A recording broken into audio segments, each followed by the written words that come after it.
السلام علیکم ورحمۃ اللہ وبرکاتہ۔ ان الحمد للہ والصلاۃ والسلام علی رسول اللہ وعلی آلہ واصحابہ وآل بیتہ اجمعین، اما بعد۔ رب اشرح لی صدری ویسر لی امری واحلل عقدۃ من لسانی یفقہوا قولی۔ میرے پیارے بھائیوں، دوستوں، بزرگوں، ساتھیوں، عموماً رمضان کے اندر جہاں ایک جشن کا سماں ہوتا ہے اور عموماً لوگوں کو سب سے زیادہ جو رمضان کا حصہ لگتا ہے وہ افطار کا ہے، اور افطار کا وقت فطرتاً انسان کو یہ محسوس ہوتا ہے کہ اس کے جو 14-15 گھنٹے کی محنت ہے اس کو صلہ ملنے لگا ہے۔ جو 14-15 گھنٹے وہ بھوکا پیاسا رہا ہے تو اس کا ایک نتیجہ اس کے سامنے پیش ہوتا ہے کہ اب تمہارا یہ امتحان ختم ہو گیا، اب تم کھا سکتے ہو، پی سکتے ہو، اور جو چیزیں تمہارے لیے حرام کر کے دی تھیں وہ حلال کر دی گئی ہیں۔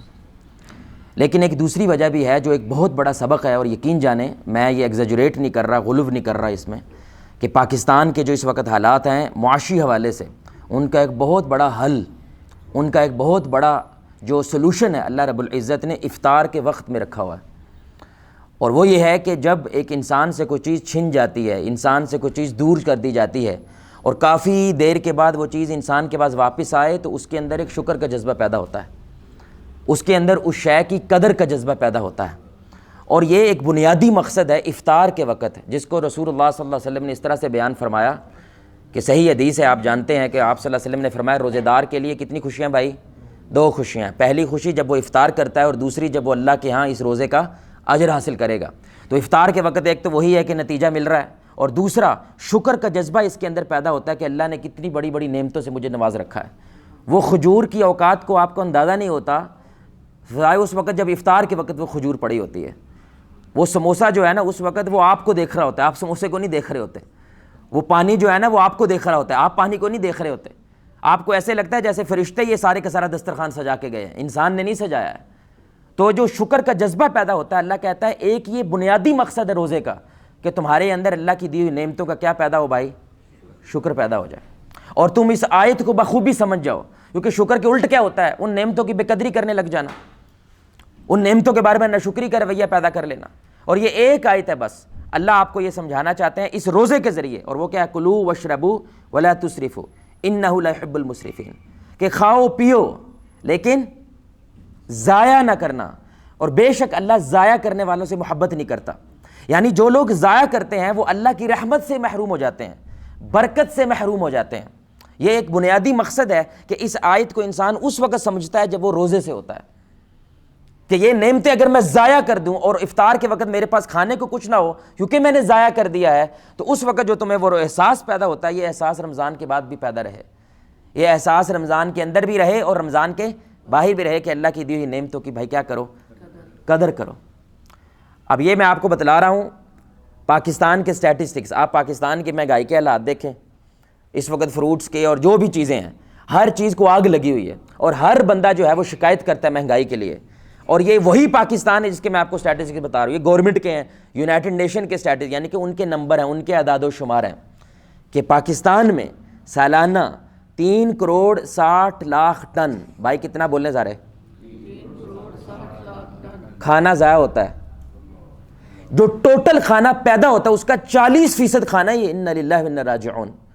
ٹوٹل کھانا جو پیدا ہو، جو قابل استعمال کھانا ہے، اس کا 40%۔ یہ قوم جو مہنگائی کے رونے روتی ہے، جو کہتی ہے کہ ہم IMF کے غلام ہیں، ہم امریکہ کے غلام ہیں، ہم پتہ نہیں کہاں کے غلام ہیں، ہمیں عذاب آیا ہوا ہے، وہ کم از کم 3 کروڑ، ایک ٹن میں کتنا ہوتا ہے بھائی؟ 1000 کلو، سبحان اللہ۔ اور کھانے کے قابل کھانا یہ قوم کیا کرتی ہے؟ یہ کتنا کھانا ہے؟ کراچی، حیدرآباد اور لاہور کی جو ٹوٹل پاپولیشن ہے ان کا سال کا پورا کھانا پاکستانی قوم کیا کرتی ہے بھائی؟ ضائع کر دیتی ہے۔ اور یہ کتنی پاپولیشن میں؟ تقریباً 4 کروڑ کے آس پاس پاپولیشن بنتی ہے۔ 4 کروڑ لوگوں کا کھانا یہ پاکستان کیا کر رہا ہے؟ ابھی زکوٰۃ نہیں شامل ہوئی بیچ میں، ابھی جو مفت اس مسجد کے اندر دسترخوان لگتے ہیں، باہر دسترخوان لگتے ہیں، وہ شامل وہ نہیں ہے۔ ابھی جو صدقہ خیرات ہے وہ شامل نہیں ہے۔ پاکستان دنیا میں سب سے صدقہ کرنے والا ہے، لیکن سب سے زیادہ ضائع کرنے والا بھی ہے۔ کیوں؟ کیونکہ آپ نے رمضان سے، اس افطار سے یہ سبق نہیں سیکھا کہ نعمتوں کی کیا کرو؟ قدر کرو۔ کھاؤ یار، تمہارے لیے ہے، غیروں کے لیے تو نہیں، تمہارے لیے، انسان کے لیے، لیکن ضائع نہ کرو۔ اور دنیا میں یہ حد ہو گئی ہے، یعنی کہ یہ تو پاکستان کے نمبر بتا رہا ہوں، دنیا میں 1.3 ارب ٹن کھانا ضائع ہوتا ہے، جو کتنا ہے 85 کروڑ لوگوں کا کھانا دنیا ضائع کر دیتی ہے. 2.6 خرب ڈالر بنتے ہیں. انا للہ. جب آپ ڈاکومنٹری دیکھتے ہیں، اس کے بارے میں ریسرچ کرتے ہیں انٹرنیٹ میں، بندہ دنگ رہ جاتا ہے. 100 ارب ڈالر قرضہ ہے صرف پاکستان کا. 2.6 خرب ڈالر. پوری دنیا 82 سے 85 کروڑ لوگ ہی غریب ہیں جو کھانے کے قابل ہیں، ان کا صرف ضائع ہو رہا ہے. ابھی زکوٰۃ، صدقات، NGO، دسترخوان، وہ سارے بیچ میں شامل نہیں ہیں میرے بھائی. ہم ان نعمتوں کی قدر نہیں کرتے، پھر یہ نعمتیں ہماری قدر نہیں کرتی، ہم سے ناراض ہو جاتی ہیں، ہم سے دور چلی جاتی ہیں. میرے بھائی سمپل سی بات ہے. آپ میرے سے محبت کریں گے، میں آپ کے قریب رہنے کی کوشش کروں گا یا دور ہوں گا؟ قریب. آپ میرے سے نفرت کریں گے، نعوذ باللہ مجھے ذلیل کریں گے، تو میں آپ سے دور ہوں گا یا قریب ہوں گا؟ رزق کی میرے بھائی آپ قدر کریں، اس سے محبت کریں تو رزق آپ سے محبت کرنے لگ جاتا ہے. اس کے اندر اللہ برکت پیدا کرتا ہے.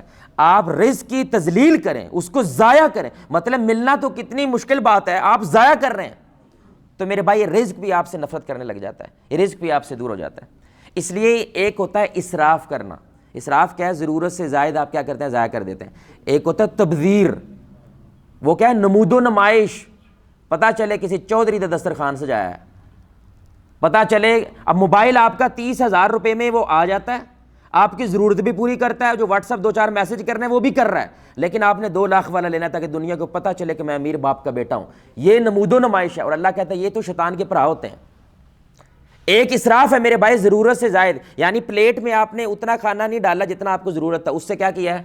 کیونکہ تجھے سلامی 2,000 روپے دیتی ہے، ہوں سلامی میں پوری کرنی ہے پلیٹ بھر کے، کیونکہ میں 2,000 سلامی دیتی ہے. میری بات سمجھ رہے ہیں میرے بھائی؟ یہ اسراف ہے. نمود و نمائش کیا ہے کہ ایک ڈش کافی ہے، 2 ڈشیں کافی ہیں، لیکن اب 20 بناتے ہیں دنیا کو دکھانے کے لیے. کیا بات ہے، چودھری دسترخوان ویکھیا سی تسی؟ ہاں میری بات سمجھ رہے ہیں میرے بھائی؟ اور یہ اللہ کہتے ہیں ان المبذرین کانوا اخوان الشیاطین، کہ بے شک یہ تبذیر، نمود و نمائش کرنے والے یہ شیطان کے کیا ہوتے ہیں. اور علماء نے اس کی وجہ بیان کیا، ایسا کیوں ہے، یہ شیطان کے پرا کیوں کہا اللہ نے ان کو؟ یہ بڑی اہم بات ہے بھائی. شیطان پھوٹ چاہتا ہے یا محبت چاہتا ہے؟ فساد. پھوٹ نہیں، فساد چاہتا ہے معاشرے کے اندر. اب ایک بھائی ہے وہ بھوکا ہے، وہ بڑی مشکل سے کھانا گھر میں پیدا کر پا رہا ہے، اور ایک بھرا ہے وہ پیسہ خسروں پہ لٹا رہا ہے، اور ایک بھرا ہے اس کا علاقے کے اندر شادی حال موجود ہے، خوبصورت بھی ہے، لیکن DH کے کارنر پلاٹ کے اندر جا کے 25 سے 30 لاکھ روپے کا شادی حال کر رہا ہے. میرے بھائی ان دونوں بھائیوں میں محبت پیدا ہوگی یا نفرت پیدا ہوگی؟ نفرت. تو کیا انہوں صرف موقع لبنا چاہیے، یہ جا کے جڑ کاٹے گا اس کی، یہ چھینا جھپٹی کرے گا، کرپشن کا بازار گرم ہو جائے گا، چوری چکاری زیادہ شروع ہو جائے گی. وجہ کیونکہ اس کو کیا لگتا ہے ہمارا کھا رہا ہے یہ، کیونکہ ہیں دونوں بھرا میرے بھائی، ایک ہی خاندان کے ہیں، ایک ہی علاقے کے ہیں، ایک ہی برادری کے ہیں. اس لیے اللہ کہتے ہیں کہ یہ جو تبذیر، نمود و نمائش کرنے والے ہیں، یہ بہت سارے لوگوں میں ڈپریشن پیدا کرتے ہیں. اور فیس بک اس کی سب سے بڑی کیا ہے؟ مشین ہے نمود و نمائش کرنے کی. کیونکہ آپ تھوڑا سا بھی کوئی چنگا ہوتا ہے آپ کیا کرتے ہیں؟ لوگوں کو دکھاتے ہیں، اور کسی کے پاس ایسا نہیں ہے وہ کیا ہوتا ہے؟ ڈپریس ہو جاتا ہے، وہ مایوس ہو جاتا ہے. یار سانوں کھان نوں نہیں آیا، یہ ہر وقت میکڈونلڈ پیا رہتا ہے. سانوں کھان نوں نہیں آیا، یہ ہر وقت ماشاءاللہ کبھی DH گیا ہوا ہے، کبھی فلاں جگہ گیا ہوا ہے، کوئی فلاں جگہ گیا ہوا ہے. بھائی یہ جو نمود و نمائش کرنا ہے، اس سے اسلام سخت نفرت کرتا ہے. ہمارے اسلاف، اللہ اکبر، میں شیخ کا نام بھول گیا ہوں، ہمارے استاد بتا رہے تھے کہ انہوں نے گلی سے گزر رہے تھے تو آم کھا رہے تھے، تو انہوں نے چھلکے جو ہے نا اپنے پاس رکھ لیے اور دوسری گلی میں جا کے پھینکے. تو وہ شاگرد بڑے حیران ہوئے کہ یہ آپ نے کیا کیا، وہیں پہ پھینک دیتے. انہوں نے کہا اس گلی والوں کی اوقات نہیں ہے کہ یہ آم کھا سکیں. تو چھلکے دیکھ کے ان کے اندر وہ خواہش مچلے گی، میری وجہ سے مچلے گی، ان کو تکلیف ہوگی، اس لیے ساتھ والی جو گلی ہے، ساتھ والا جو علاقہ ہے، وہاں پہ کچھ خیر والے لوگ رہتے ہیں، وہ کھانے کے قابل ہے، اس لیے میں وہاں پہ جا کے پھینک رہا ہوں. سبحان، ان کی سوچ دیکھیں، ان کی فکر دیکھیں، اور ہماری سوچ اور ہماری فکر دیکھیں. ہم کتنے آرام سے میرے بھائی چیزوں کو ضائع کر دیتے ہیں. 2 بہن بھائی کھانا کھا رہے ہوتے ہیں ایک پلیٹ میں سے، بھائی نے بوٹی کو ہاتھ لگا دیا ہے، بوٹی ابھی موجود ہے، پورا لیگ پیس موجود ہے، لیکن اب دوسرا بندہ اس کو ہاتھ لگاتا، دوسرا بندہ ہاتھ نہیں لگاتا. حالانکہ یہ کوئی اللہ معاف کرے چھوت کی بیماری ہے اس کو، یہ آپ کا مسلمان بھائی سکا ہے، خون ہے آپ کا، لیکن اب وہ چیز کیا کرتے ہیں. اور خصوصاً اگر مفت کی چیز آ جائے، او بھائی جڑی ساڈے پہ یہ لگے نے اسی وہ ضائع کر رہے ہیں، مفت کی آ جائے تو جو مرضی کرو ان دے نال، وہ تو زیادہ ضائع کرتے ہیں ہم لوگ. انا للہ. اس لیے اب لاہور کے اندر اور شہروں کے اندر باقاعدہ NGOs بنی ہیں جو ہوٹل میں سے، میرج ہال میں سے، اور یہاں پہ جو کھانا بچ جاتا ہے، وہ نہیں جو پلیٹوں میں بچ جاتا ہے، ویسے جو بچ جاتا ہے اس کو کیا کرتے ہیں؟ جمع کرتے ہیں اور لوگوں میں تقسیم کر دیتے ہیں. کوئی پیسہ نہیں لگتا، ایک ٹگا نہیں لگتا، لیکن ماشاءاللہ ہزاروں لوگ وہ کھانا کھا پاتے ہیں جو ہم کیا کرتے ہیں؟ ضائع کر دیتے ہیں. اس لیے اسراف کی مختلف قسمیں ہوتی ہیں. اب آپ نے دیکھا ہے کہ صرف گھر کو روشن دکھانے کے لیے گھر کتنا سونا ہے، سارے گھر کے آلے دوالے بتیاں آن ہوتی ہیں کہ نہیں ہوتی بھائی؟ یہ اسراف ہے، یہ ضرورت سے زیادہ ہے، آپ کو ان چیزوں کی ضرورت نہیں ہے. آپ نے جتنا کھانا ضرورت ہے صرف اتنا پلیٹ میں ڈالنا ہے، اس سے زیادہ نہیں ڈالنا ہے. زیادہ ڈالیں گے آپ سے کھایا نہیں جانا اور وہ کیا ہو جاتا ہے؟ ضائع ہو جاتا ہے. اسی لیے ایک ہے کہ صرف دکھانے کے لیے لوگوں کو آپ ایک ڈش کافی ہے، لیکن آپ 5-7 ڈشیں بناتے ہیں، یہ کیا ہو جاتا ہے؟ اور شادی بیاہ تو تن مچ جاتے ہیں میرے بھائی اسراف کی. یقین جانے ہمارے دوست ابھی تھوڑے دن پہلے بتا رہے تھے ان کے لہنگے کا کاروبار ہے، یہ جو لہنگے نہیں بناتے اس کا کاروبار ہے. یعنی کہ ان کے دوست وہ گھر میں بناتے ہیں، پھر ظاہر بات ہے مہنگے کر کے بیچتے ہیں. کہتے ہیں وہ، میں نے پوچھا یار سچی دسنا یہ لہنگے تے تاڑا کتنا خرچہ ہوتا ہے؟ کہتے ہیں 30 سے 35 ہزار. اور بیچتے کتنے؟ 1.5 لاکھ 2 لاکھ 3 لاکھ روپے کا. اب دھیان ہے سنیے گا. کہتا ہے میرے اپنے خاندان میں وہ دینی گھرانہ ہے، یہ دینی گھرانوں کا حال ہے میرے بھائی، جو بے دین ہو گئے ان کا کیا حال ہوگا. کہتا ہے تو شادی آئی ہمارے گھر میں، تو میں نے کہا الحمدللہ لہنگے دی ٹینشن تسی نہیں لینی، ساڈا اپنا بندہ ہے، تانوں 25-30 ہزار کا میں لہنگا لے دینا. تو انہوں نے کہا وہ تو بالکل فضول ہوگا، 25-30 ہزار کہاں سے ملتا ہے؟ انہوں نے کہا یار یہ مطلب سنی سنائی بات نہیں ہے، میرا اپنا بھائی ہے، دوست ہے، وہ فیکٹری میں لہنگے بناتے ہیں، وہی جا کے شالمی دے دیتے ہیں، وہی جا کے باہر بیچتے ہیں، وہی 1.5-2 لاکھ کے بکتے ہیں، کیونکہ وہ بس سونا ہوتا ہے اور پھول پتیاں لگی ہوتی ہیں تو اس لیے مہنگا بک جاتا ہے. یقین کریں پورا گھر والے اس کے خلاف ہو گئے کہ تو چاہتا ہے کہ ساڈی دھی ہے ہن تو اس لیے سٹنا چاہتا ہے، اندر تے خرچہ نہیں کر. زندگی میں ایک دفعہ پہننا ہے اس نے، زندگی میں اس نے ایک دفعہ وہ چیز پہننی ہے. انہوں نے 1.5 لاکھ کا لیا، 25 ہزار کا وہی چیز مل رہی ہے ڈٹو، لیکن 1.5 لاکھ کا لیا میرے بھائی. اور ہمارے لوگوں کو کھانے کو نہیں ہے، ہمارے لوگوں کو پہننے کو نہیں ہے. اب تو الحمدللہ کرائے پہ بھی مل جاتا ہے، وہ سب سے اچھا ہے. لینا ہی نہیں بھائی، کرائے پہ لو، وہ 2-3 ہزار روپے کرائے پہ ملتا ہے، لو شام کو واپس کر دو. اللہ اللہ خیر صلی اللہ بھائی یہی بکھونا سی نا کنی سونی ہے، تو بھائی سونی لگ گئی نا بس ٹھیک ہے واپس کر دو. لیکن ایسا بولو 30 40 جوڑے دینے ہیں اور تیسرے مہینے اس نے دوبارہ لینے ہیں. مکلاوے پہ علیحدہ جوڑا دینا ہے، پھر دوبارہ علیحدہ جوڑا دینا ہے. اس کا کوئی بچہ امید سے ہو گیا پھر علیحدہ دینا ہے، بچہ آ گیا پھر علیحدہ دینا ہے. یہ قوم غریب قوم ہے، اور یہ غریب بھی کرتے ہیں بھائی. جھونپڑ پٹی والے بھی یہ کام کرتے ہیں کیونکہ ہمارے رسم و رواج ایسے بن گئے. جھونپڑیوں والوں کو بھی یہ کرنا پڑتا ہے کیونکہ بڑوں نے ایسا کر دیا ہے. ہم نے روزے سے کیا سیکھا میرے بھائی؟ اللہ نے آپ کو محروم کیا حلال چیزوں سے صرف ایک چیز پیدا کرنے کے لیے، قدر پیدا ہو جائے. آخری بات کر رہا ہوں میرے بھائی کہ ایک شیخ، ان کے پاس ایک بندہ ہے، کہنے لگا میرے، عجیب بات ہے ویسے، کیونکہ وہ نا سکھاتے تھے بندے کو عمل کے ذریعے سے کہ میرے پاس رزق بڑا وافر ہو گیا، مجھے ڈر لگتا ہے، میں مال بھی تقسیم بھی کرتا ہوں، سارا کچھ کرتا ہوں، مجھے ڈر لگتا ہے کہ میرے پاس اتنا زیادہ رزق اور مجھے اتنا حساب دینا پڑے گا، کوئی طریقہ بتاؤ کم ہو جائے. بہت رزق آ رہا ہے میرے پاس. انہوں نے کہا اس کا تو بڑا آسان حل ہے. انہوں نے ان کو ایک سوکھی روٹی دی، یہ بڑی عجیب بات ہے، اور کہا اونٹ پہ تم نے یہ صحرا کا ایک چکر لگا کے آؤ، اونٹ پہ جاؤ صحرا کا کیا کرو، چکر لگا کے آؤ. اب ظاہری بات ہے اس کو رستے میں کیا لگے گی؟ بھوک لگے گی. تو اس نے روٹی توڑی تو روٹی کیا کرے گی بھائی؟ نیچے گرے گی، سوکھی ہے وہ نیچے گرے گی. تو اب وہ نیچے اترتا تھا، روٹی کو کچھ ٹکڑے اٹھاتا تھا، پھر اوپر بیٹھ جاتا تھا. واپس آیا، رزق بڑھ گیا. کچھ دنوں بعد واپس آیا جب شیخ کے بعد، رزق پہلے سے زیادہ بڑھ گیا اور ڈیلیں آنے لگیں، اس کو کاروبار میں اور برکت ہوگی. تو شیخ صاحب نے کہا جو میں نے کہا تھا وہ تم نے کیا ہے؟ اس نے کہا شیخ صاحب میں نیچے اترتا تھا، باقاعدہ ریت کو جھاڑتا تھا، اس میں جو ٹکڑے ملتے تھے وہ بھی میں کھا لیتا تھا. انہوں نے کہا تیرا رزق کم نہیں ہو سکتا میرے بھائی. جو رزق کی قدر کرتا ہے اللہ تعالیٰ اس کے رزق کو بڑھا دیتا ہے، اللہ اس کے رزق میں برکت کر دیتا ہے. اب ہمارے یہاں کیا ہوتا ہے، 50 بندے ہیں تو کھانا کتنوں کا بنانا بھائی؟ 100 بندے ہیں تو کھانا کتنوں کا بنانا ہے؟ 200 کا یا 150 کا. اسلام الٹ ہے اس کے، اسلام اس کے الٹ ہے، کیونکہ ہمیں دین پہ وہ ایمان نہیں رہا. کھانا ود جائے اب صاحب، یہ دیکھا یہ جملہ مشہور ہو گیا ہے، یہ صحیح حدیث، صحیح مسلم کی روایت ہے. یار ابن ماجہ کی، پتہ نہیں ہم کس دنیا میں ہیں، ہم اسلام کو ایسا کیوں نہیں لے رہے ہیں. اور یہ ہمارے حالات کا کیا ہے؟ حل ہے، ہماری اکنامک سچویشن کا حل ہے. صرف کس میں؟ افطار کے صرف روح پالو، کہ اس افطار کی روح کیا ہے؟ ان نعمتوں کیا کرو؟ قدر کرو. یہ رسول اللہ صلی اللہ علیہ وسلم کی صحیح حدیث ہے. آپ صلی اللہ علیہ وسلم نے فرمایا، سیدنا جابر رضی اللہ تعالیٰ عنہ حدیث کے راوی ہیں، ایک بندے کا کھانا 2 بندوں کے لیے کافی ہے، 2 بندوں کا کھانا 4 کے لیے کافی ہے. ضرب ہو رہی ہے، 4 کا کھانا 8 کے لیے کافی ہے.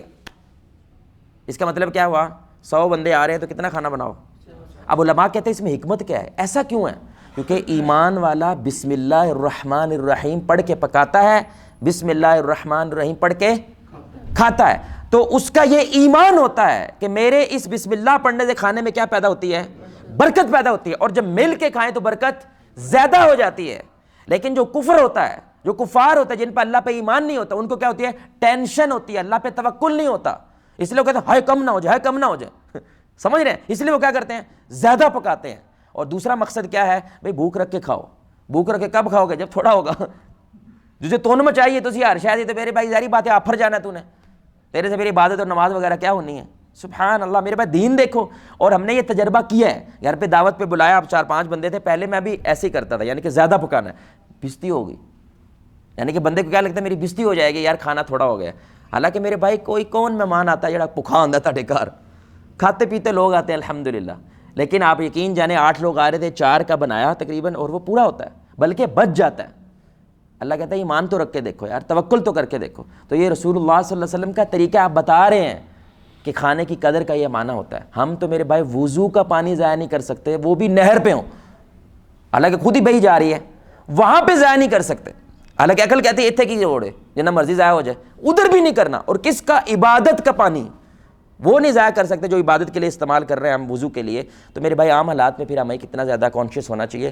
اللہ کا واسطہ میرے بھائی ان نعمتوں کیا کریں؟ قدر کرے۔ کپڑے موجود ہیں یا تو پہلے والے سارے وانڈ دو، پھر نیا لو میرے بھائی، بانٹ دو یار۔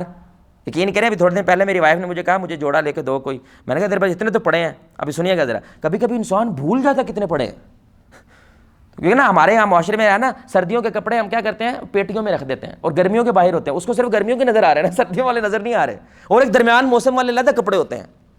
تو جب اس نے بیگ شیگ کھولا، یقین کرے اس کی آنکھ میں آنسو تھا، اس نے کہا اتنے کپڑے ہیں، اور مجھے لگ رہا تھا میرے پاس کپڑے نہیں ہے۔ تو بھائی اگر نیا خریدنا ہے تو کم از کم پچھلے اچھی طریقے سے پیک شیک کرو، کسی دوسرے کو دے دو۔ اب میرے بھائی اتنے جوڑے آپ کے پاس ہوں، اور آپ پھر خبروں میں یہ دیکھیں پاکستان کے حالات بڑے خراب نے فلاں، یہ میرے بھائی یہ نوٹنکی ہے نا بندہ، یہ ڈرامہ کر رہا ہے، آپ کو پاکستان کی کوئی قدر نہیں ہے، آپ تو ضائع کر رہے ہو اتنا کچھ۔